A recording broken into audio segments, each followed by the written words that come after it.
नमस्कार दोस्तों, मेरा नाम है दिग्विजय राघव। दोस्तों, कई दिनों से एक मणिपुर की घटना की वीडियो वायरल हो रही है जिससे शायद आप भली बातें परिचित भी होंगे। और मुझे लगता है कि शायद आपको उस वीडियो के बारे में ज़्यादा कुछ बताने की ज़रूरत भी ना पड़े। इस घटना को लेकर सुप्रीम कोर्ट ने सो मोटो एक्शन लेकर 2 लोगों को जिम्मेदार बताया, जिनमें से पहला केंद्र सरकार है और दूसरा राज्य सरकार। लेकिन दोस्तों, मेरे नज़रिए से इस घटना के लिए 2 लोग और जिम्मेदार हैं। खैर, उसकी बात हम वीडियो के लास्ट में करेंगे। कहते हैं ऐसी कोई बात नहीं है जो भगवत गीता में बताती ना हो, ऐसी कोई सीख नहीं है जो भगवत गीता में सिखाती ना हो, और ऐसा कोई दृश्य नहीं है जो भगवत गीता में दिखाती ना हो। और मणिपुर का यही किस्सा भगवत गीता से जुड़ा हुआ है। तो दोस्तों, जो आगे मैं बताने वाला हूँ, जो आगे कहानी मैं आपको सुनाने वाला हूँ, उसको बड़े ध्यान से सुनिएगा। दोस्तों, आपको महाभारत में ही घटित द्रौपदी के वस्त्रहरण का किस्सा तो याद ही होगा। कहते हैं कि जब सभा में द्रौपदी का वस्त्रहरण हो रहा था तो सभा में जितने भी लोग थे वो सब दोषी थे। पितामह भीष्म से लेकर महामंत्री विदुर, महाराज धृतराष्ट्र से लेकर सभा के सभी मंत्री, पांडवों से लेकर कौरवों तक सभी दोषी थे। लेकिन दोस्तों, मेरे हिसाब से एक और दोषी था उनमें, और वो थी खुद द्रौपदी।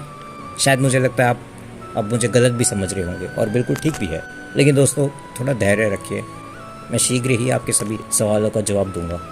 द्रौपदी के वस्त्रहरण से कुछ समय पहले पांडवों के ज्येष्ठ भ्राता युधिष्ठिर का महाअभिषेक होना था। आर्यवर्त के सभी राजा को निमंत्रित करा गया, कौरवों को भी निमंत्रण पहुंचा। लेकिन मामा शकुनी और कौरवों के ज्येष्ठ भाई दुर्योधन ने ये न्योता ठुकरा दी। लेकिन पितामह भीष्म के कड़े आग्रह करने पर कौरव माने, और हस्तिनापुर से कौरव, गांधार राज शकुनी और पितामह भीष्म तीनों ही आए। जैसा सोचा था वैसे ही पूरा कार्यक्रम संपन्न हुआ।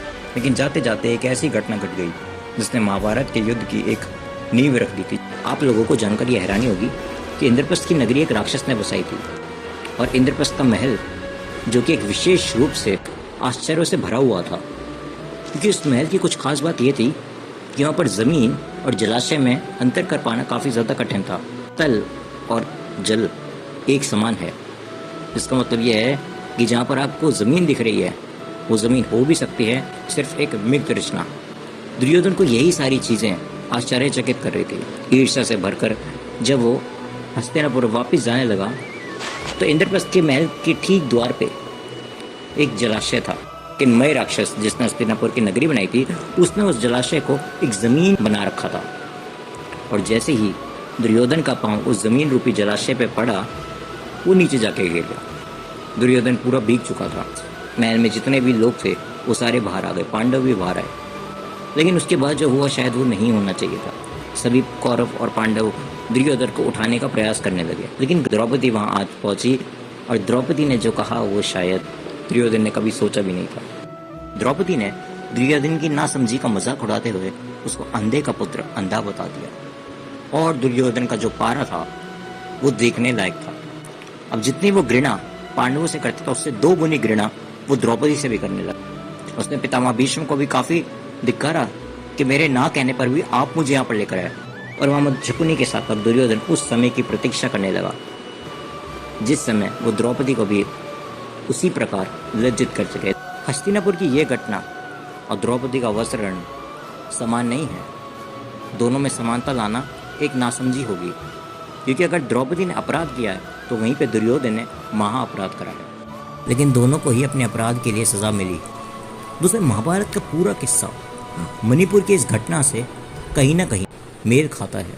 कहते हैं कि अगर अपराध की क्षमा उसी समय मांग ली जाए तो उसका परिणाम कम हो जाए, लेकिन अगर क्षमा मांगने में थोड़ा भी विलंब हो जाए तो उस अपराध की सजा की कल्पना भी कर पाना काफ़ी मुश्किल हो जाता है।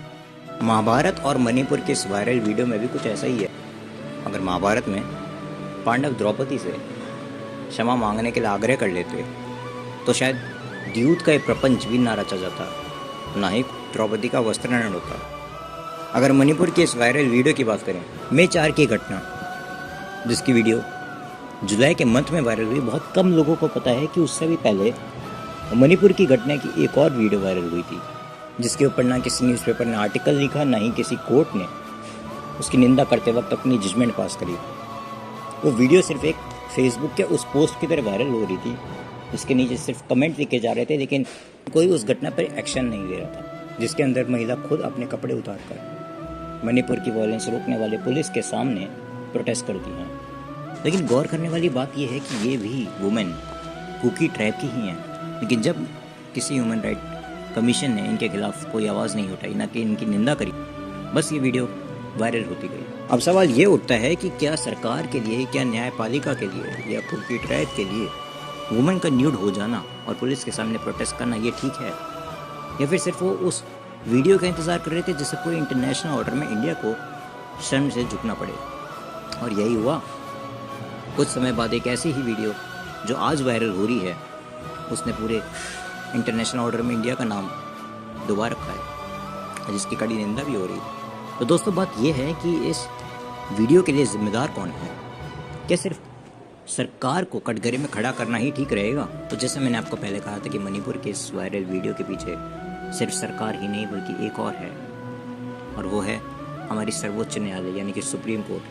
अगर वो मणिपुर की उस पहली वीडियो को देखकर सरकार को कोई ठोस कदम उठाने पर मजबूर कर देती, तो शायद जो आज घटना हमें देखने को मिल रही है वो घटना ना होती।